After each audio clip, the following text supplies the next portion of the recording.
कड़कड़ाती ठंड में कैसे पढ़ने का बाबू? मुन्ना भाई कैसे पढ़ने का कड़कड़ाती ठंड में? भाई ठंडी है, बहुत ज्यादा ठिठुरन है, क्या करें? तो सर्दियों में एक तो सबसे बड़ी समस्या आलस है, दूसरी सबसे बड़ी समस्या है कि भैया नींद बहुत आती है। और अगर आपके साथ ये समस्या है तो आज आपको इसका समाधान मिलने वाला है, डोंट वरी। तो चलिए जानते हैं कि भैया सर्दी में पढ़ाई कैसे करनी है। ठीक है, तो सबसे पहले वेकअप अर्ली। अब आप कहोगे सर ये क्या सोल्यूशन बता रहे हो? सारा का सारा खेल है बेसिकली आपके शरीर का। आप अपने शरीर को जैसे ढालोगे वो वैसे ढलेगा। और सुबह जल्दी उठने से वाकई में ठंड कम लगती है। जो लेट उठते हैं उनको ठंड ज्यादा लगती है, बात सच है, आप ट्राई करके देखना। एक टॉपर जो होते हैं ना वो सुबह ठंडी में जल्दी उठते हैं क्योंकि उनको पता है कि जो सुबह का टाइम होता है, एक तो सर्दी के दिनों में लोग लेट ही उठते हैं, जो काम दाम शुरू होता है वो लेट ही शुरू होता है। तो इन दैट केस है ना, जो टाइम मिलता है ना सुबह 5 बजे से लेके 8 बजे तक 3 घंटे मिलते हैं जहां पर शांति होती है। जो लोग 4 बजे उठते हैं उनको और जल्दी। तो टॉपर को पता है कि एक तो मैं जल्दी उठूंगा तो मुझे ज्यादा पढ़ने का टाइम मिलेगा, ज्यादा शांत वातावरण का टाइम मिलेगा। समझ में आ गया? दूसरा, ठंडी कम लगेगी। आप उस ठंड से लड़ो। ठंड कहां ज्यादा लगती है? सुबह ज्यादा लगती है। और सुबह उठ नहीं पाते हो तो उससे लड़ना शुरू करो।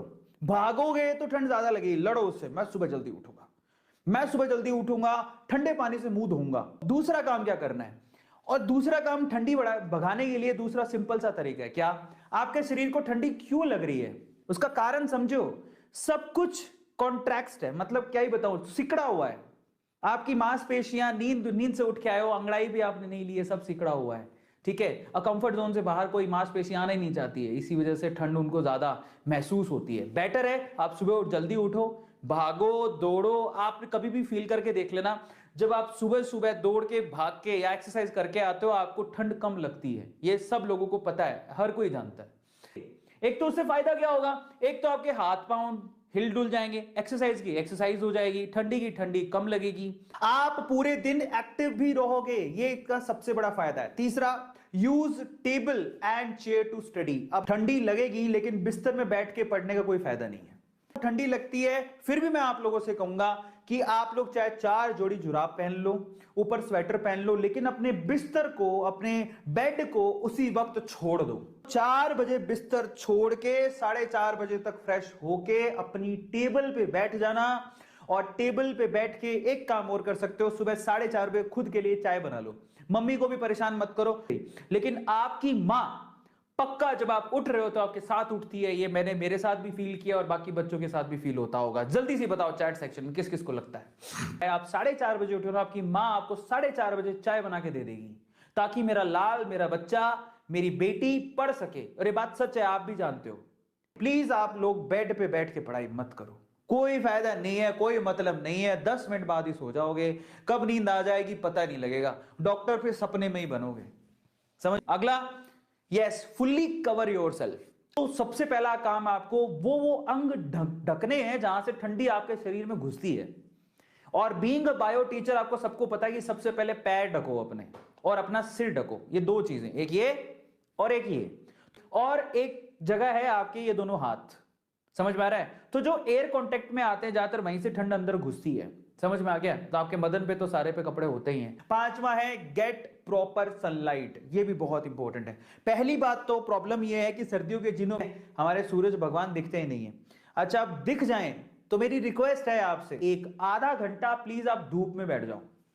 आधा घंटा धूप में अगर आप बैठते हो और प्रॉपर सनलाइट इनलेट करते हो, जिससे आपको विटामिन डी भी मिलेगा और आपकी एक्चुअली ठंड भी कम होगी। आप मान के चलो दैट में हेल्प यू अ लॉट। आपकी ब्रेन, आपकी बॉडी इम्यून होगी, विटामिन डी मिलेगा जिससे आपके ब्रेन इंप्रूव होगा, आपकी मेमोरी इंप्रूव होगी और आपको ठंडी भी कम लगेगी। छठा, don't forget to drink water. अब कई लोगों को लगता है सर्दियों में कौन पानी पीता है, क्योंकि सर्दियों में पानी पीने से क्या होता है, सुसु बहुत आती है। बात फैक्ट है, बिल्कुल फैक्ट है। लेकिन अगर आपने बिल्कुल पानी को इग्नोर कर दिया तो भाई एक तो आपकी एनर्जी कम हो जाएगी, डिहाइड्रेशन की प्रॉब्लम होगी। सर्दियों में डिहाइड्रेशन से आपके पेट में गर्मी ज्यादा रहती है और आपको ठंडी भी ज्यादा लगती है।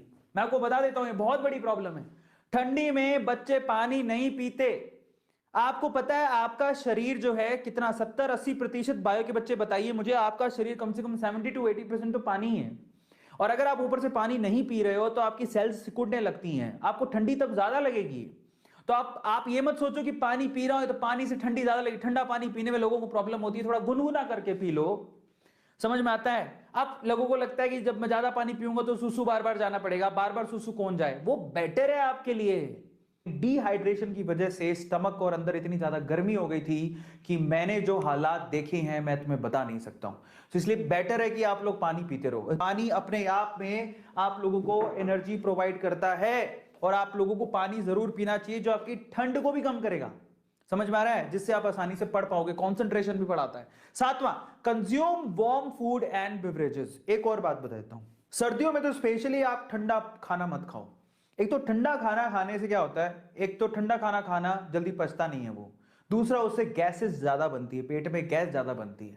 समझ में आ गया, गैस बनना, उसको बाहर निकलना बहुत ज्यादा जरूरी, चाहे लड़का हो चाहे लड़की हो, सबके पेट में गैस बनती है। जो तुम खाना खाए हो उससे गैस पक्का बनेगी, समझ में आता है। वो गैस ना ठंडे खाने से ज्यादा बनती है। और एक और बात बताता हूं, ठंडा खाना मत खाओ, गर्म खाना खाओ, और उसमें भी अगर आप सूप कंज्यूम कर सकते हो तो दैट इज रियली गुड। और साथ में जगरी यानी गुड़ जरूर खाया करो भाई साहब, ये बहुत अच्छी चीज है।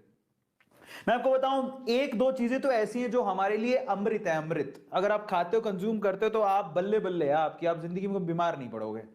उसमें से एक है शहद। कौन कौन बच्चा है जो हनी खाता है? हनी, इससे बड़ा अमृत शायद कुछ है ही नहीं। जो शहद खाता है, जो हनी प्योर, वैसी बात तो प्योर हनी मिलता नहीं है। आप प्योर हनी अगर मिल रहा है और आप उसको कंज्यूम कर रहे हो तो मैं कहता हूं आपकी जिंदगी में आप शायद एक बहुत अच्छी चीज, इम्यून चीज अपने शरीर में इनलेट कर रहे हो, जो आप एनर्जी का स्रोत है। आठवां, splash water on face to avoid sleep. बार बार आपको नींद आ रही है ऐसे, अब देखो उस नींद को अवॉइड कैसे करें। तो देखो सीधी सीधी बात है, ये ना शुरू शुरू में होता है, शुरू शुरू में होता है, नो डाउट होता है, लेकिन मेरी आपसे रिक्वेस्ट है, शुरू शुरू में हो रहा है, ठीक है, जाओ ठंडे पानी से मुंह धो के आओ। जाओ, जब आपको लग रहा हो ठंडे पानी से मुंह धो, आपकी नींद उड़े, बहुत ज्यादा जरूरी है। स्प्लैश करो वाटर, फेस को वाटर से, अपने आप नींद उड़ जाएगी। 2-3 बार ऐसा करो और एक चाय पियो, आप वैसी फ्रेश फील करोगे। चाय ज्यादा नहीं पीनी चाहिए। Know your peak time. आपको यह भी पता होना चाहिए अपनी बायोलॉजिकल क्लॉक के हिसाब से कि वाकई में कौन सा समय आपकी बॉडी को बहुत फेवर करता है, जिसमें आप बहुत कॉन्सेंट्रेट होके पढ़ते हो। वहां पर मुझे लगता है आप अपना मैक्सिमम आउटपुट निकाल सकते हो। आपको पता होना चाहिए कि वो समय क्या है जिसमें आप अपना मैक्सिमम टाइम निकाल रहे होते हो, मैक्सिमम स्टडी कर रहे होते हो, कंसंट्रेशन का लेवल ज्यादा होता है। यस, और finally always remember your goal. भाई साहब एक बात याद रखो, सबसे इंपॉर्टेंट एक चीज है जो नींद आने नहीं देती, सुबह जल्दी उठाती है, अपनी जिम्मेदारियों को एहसास दिलाती है। वो क्या? जाओ उस चीज को लिखो। कहां पे? अपनी टेबल पे। और जब तुम्हें पता है कि तुम्हारा ये एम है, तुम्हें ये काम करना है, तुम्हें नींद कैसे आ सकती है? वो सर्दी हो चाहे गर्मी हो, चाहे ताव पड़ रहा हो चाहे तड़वा, उठेगा भड़वा। ये क्या था? तो फाइनली मतलब ये है, ओवरऑल आपका एम, आपका लक्ष्य आपको सोने नहीं देगा।